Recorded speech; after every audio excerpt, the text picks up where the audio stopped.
कहानी की शुरुआत में हम एक 8 साल के बच्चे को देखते हैं जिसका नाम फिलिप होता है। एक दिन फिलिप के शहर में एक सर्कस आता है। फिलिप वो सर्कस देखने के लिए जाता है जहाँ पर वो एक आदमी को रस्सी पर चलते हुए देखता है। फिलिप उस आदमी से बहुत प्रभावित होता है और वो अपने घर पे आता है जहाँ पर वो 2 पेड़ों के साथ कई रस्सियाँ एक साथ बांधता है ताकि वो उन पर आसानी से बैलेंस बना सके। धीरे धीरे फिलिप रस्सियां कम करने लगता है और अब वो एक रस्सी पर भी आसानी से चल सकता है। हालांकि फिलिप के डैड को उसका ये काम बिल्कुल भी पसंद नहीं होता है क्योंकि वो नहीं चाहते कि उनका बेटा सर्कस का जोकर बने। हालांकि फिलिप ऐसा नहीं मानता है, वो अपने आप को एक आर्टिस्ट मानता है और अब फिलिप पेरिस की सड़कों पर लोगों को अपना कर्तव्य दिखाता है, लेकिन कभी कभी उसे वहां से भागना भी पड़ता है क्योंकि पुलिस सरकार इस काम को बिना परमिशन के नहीं करने देती। एक दिन जब सर्कस खत्म हो जाता है तो फिलिप वहां पर जाता है और उस रस्सी पर,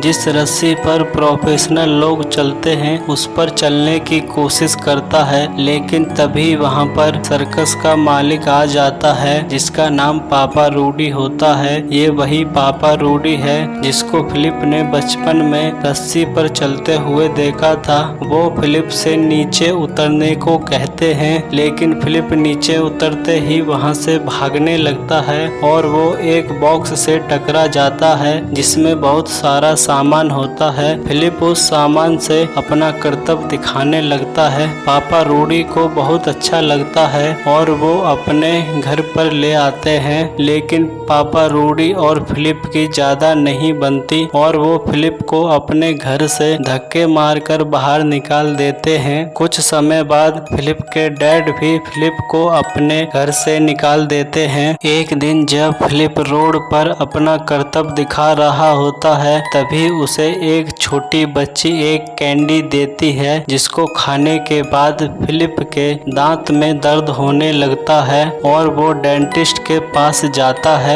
जहाँ पर वो एक मैगजीन को देखता है जिसमें 2 ट्विन टावर को दिखाया जाता है। वो ट्विन टावर उस सदी के सबसे ऊंचे टावर थे। फिलिप उस मैगजीन से उस पेज को फाड़कर अपने साथ ले जाता है और ये फैसला करता है कि एक दिन वो उन दोनों टावरों के बीच में तार बांधकर चलेगा। अगले दिन एक एनी नाम की लड़की रोड पर गाना गा रही होती है। तभी वहां पर फिलिप पहुंच जाता है और उसी लड़की के पास में अपना तार बांधकर उस पर चलने लगता है। तभी उस लड़की के पास खड़े हुए सभी लोग फिलिप के पास पहुंच जाते हैं। जब फिलिप का शो खत्म हो जाता है तो एनी फिलिप के पास जाती है और कहती है, तुमने मेरी आज तक की सबसे बेहतरीन ऑडियंस चुरा ली है। फिलिप कहता है, जब मैं तार पर चलता हूँ तो लोग मुझे पसंद करते हैं और तालियां बजाते हैं। फिलिप एनी से कहता है, जिस दिन भी तुम यहाँ पर गाना गाने आओगी उस दिन मैं अपना कर्तव्य दिखाने नहीं आऊँगा। फिलिप एनी से वाइन पीने को कहता है लेकिन एनी मना कर देती है। इस पर फिलिप कहता है, अगर तुम मेरे साथ वाइन पीने चलोगी तो मैं इस एरिया में अपना तार कभी नहीं बांधूंगा। एनी मान जाती है और एनी और फिलिप दोनों अब वाइन पीने के लिए जाते हैं। वहीं पर फिलिप एनी को अपने सपने के बारे में बताता है। इस पर एनी कहती है, तुम्हारा सपना बहुत अच्छा है और उन दोनों की दोस्ती प्यार में बदल जाती है। अगले दिन जब फिलिप अपनी प्रैक्टिस कर रहा होता है तभी वहां पर जॉन लूही नाम का एक फोटोग्राफर आता है जो फिलिप की कुछ तस्वीरें लेना चाहता है। फिलिप उससे कहता है, तुम मेरे प्रोफेशनल फोटोग्राफर बन सकते हो क्योंकि मैं कुछ समय बाद अमेरिका जाऊंगा। क्या तुम मेरे साथ चलोगे? पर जाकर मैं दुनिया के सबसे ऊंचे ट्विन टावर पर अपना तार बांधकर चलने वाला हूँ। हालांकि ये गैर कानूनी होगा लेकिन फिर भी मैं ये करूँगा।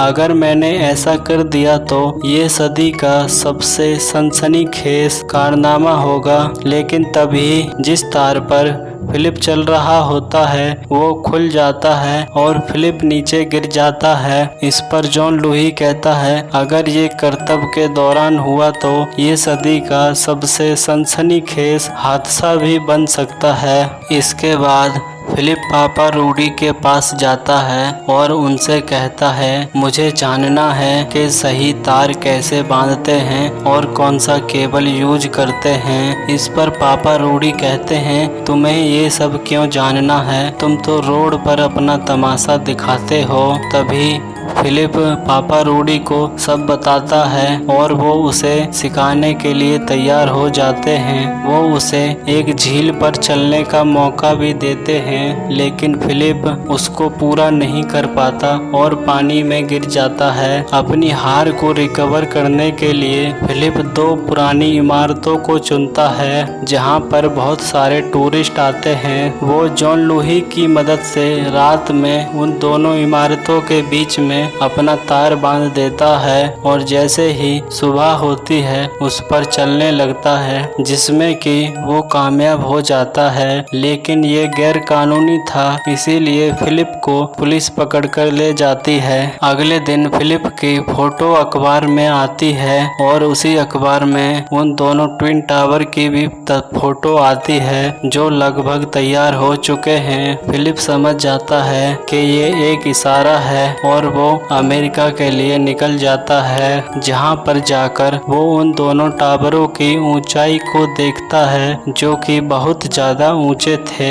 लेकिन उन दोनों टावरों के बीच में तार बांधकर चलना फिलिप का सपना है और लेकिन उन दोनों टावरों के बीच में तार बांधना इतना आसान नहीं था। इसीलिए फिलिप फिर से पापा रूडी के पास जाता है, जहां पर पापा रूडी उसे बताते हैं कि तार के बीच में लंगर बांधना जरूरी है, जिससे कि हवा चलने पर तार हिले नहीं, और वो फिलिप को कुछ पैसे भी देते हैं। अगले दिन जॉन लूही एक जेफ नाम के आदमी को लेकर आता है और साथ में एक एरो भी लेकर आता है, जिससे कि वो तार को एक टावर से दूसरे टावर पर पहुंचा सकें। अगले दिन फिलिप एक नकली इंजीनियर बनके उन दोनों टावरों में जाता है, ये पता लगाने के लिए कि कब कहां पर कितनी सिक्योरिटी रहती है। लेकिन तभी